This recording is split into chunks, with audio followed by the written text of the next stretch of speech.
Good luck. The host smirked, his voice laced with that particular blend of condescension disguised as charm. The elderly woman nodded politely as she approached the grand piano. Lights glared down from above, illuminating her silver hair and modest cream dress, as if she had wandered onto the wrong stage by mistake. The audience gave a half-hearted, polite clap. In truth, they were expecting a soft chuckle, maybe a cute rendition of Twinkle, Twinkle, Little Star, before moving on to the next act. What no one expected was that Eleanor Ellie Marks, a name few outside her neighborhood knew, was about to deliver the performance of a lifetime. Earlier that same morning, Ellie had rearranged the small collection of photographs on the mantel of her tidy apartment in Greenville. At 78, her hands still moved with elegance. They had once flown over piano keys like birds in flight, nimble and full of purpose. Her apartment was modest, furnished with well-loved items, filled with the soft hum of nostalgia and quiet strength. In the corner sat her upright piano. Its wood was scarred and dulled by time, but Ellie had kept it in working order. It was her closest companion. Every morning, without fail, she played for an hour. That time belonged to her alone. She would whisper, "Morning, old friend," before letting her fingers drift into memory. 6 decades earlier, she had been the town's miracle child. A musical prodigy from a family that could barely afford groceries, yet somehow she'd made Chopin weep and Liszt sing. Her high school music teacher once declared her a once-in-a-generation genius. Prestigious conservatories had expressed interest. A future filled with concert halls and standing ovations had seemed inevitable. But life had other plans. Her father fell the year she graduated. College dreams crumbled under the weight of medical bills and responsibility. She found work behind a department store counter by day and waited tables at night. Next year, she told herself. But years slipped by. She married Thomas Marks at 24. They shared a simple life. He was kind, hardworking, and utterly devoted to her. When he passed away 15 years ago, a quiet part of Ellie dimmed. They'd never had children, only each other and that piano. She had long since retired, living on a pension that barely covered essentials. But Ellie didn't complain. Twice a week, she volunteered at the neighborhood community center, offering piano lessons to any child who couldn't afford one. "Miss Ellie, why aren't you famous?" one of her students asked just last week. She'd smiled and said, "Sometimes life takes us down different roads." What she didn't say was that she still wondered what could have been. Not in bitterness, but in quiet, unshakable curiosity. Ellie never sought out attention. But attention, it seemed, had finally found her. Mark Benton, the executive producer of a mid-tier television competition called American Star Spotlight, wasn't looking for genius when he stumbled into the Riverside Community Center. He was picking up his nephew from basketball practice when faint piano music lured him down a hallway. Through a small glass window, he saw her, an elderly woman teaching a group of kids, her back straight, her fingers sure, her smile warm. There was something cinematic about it. The contrast of old-world grace in a room full of fidgeting children struck him. He didn't hear the complexity of the piece she played. He saw the potential for ratings. "She's perfect," he told his assistant Sarah the next morning. "She looks like someone's sweet grandma. We'll present her like she's going to fumble through a nursery rhyme, then cue a light-hearted reaction. Either way, it's viral gold." Sarah hesitated. "Feels a little exploitative, don't you think?" Mark shrugged. "It's television."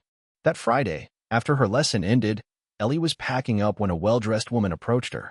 "Miss Marks." "Yes. I'm Sarah Kim, assistant producer at American Star Spotlight. We'd like to invite you to appear on our show next week." Ellie stared at her, baffled. "Me?"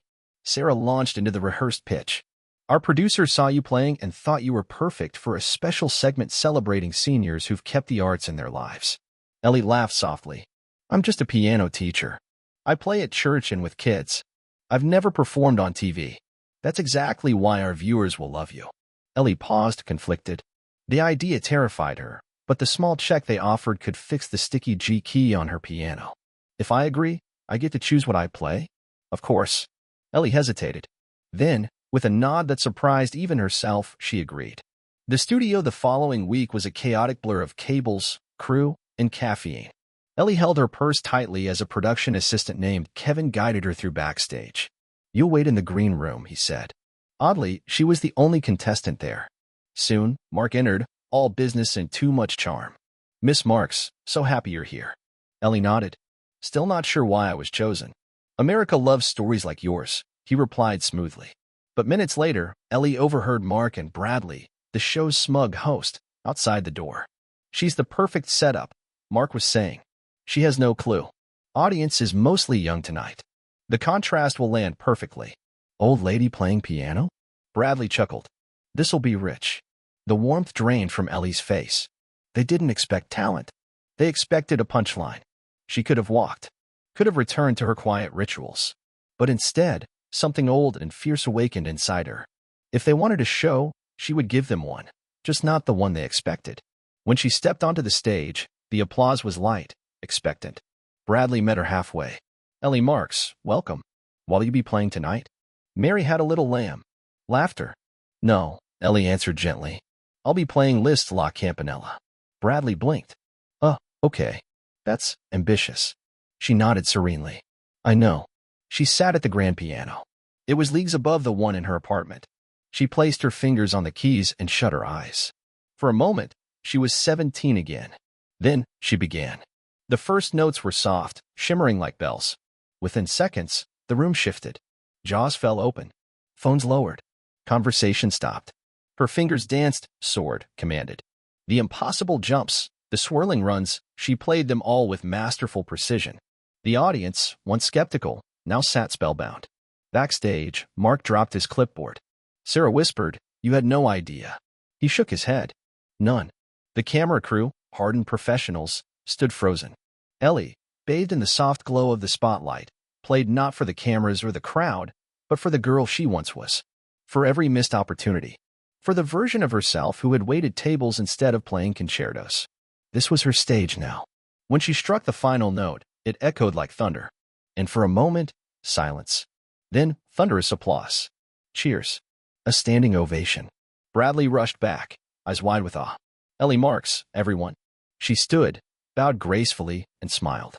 The judges were stunned. One leaned forward. Miss Marks, that was breathtaking.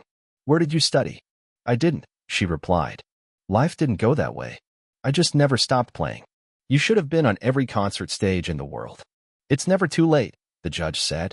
We need to talk after this show. Ellie's name exploded across social media. Not as a joke, as a revelation.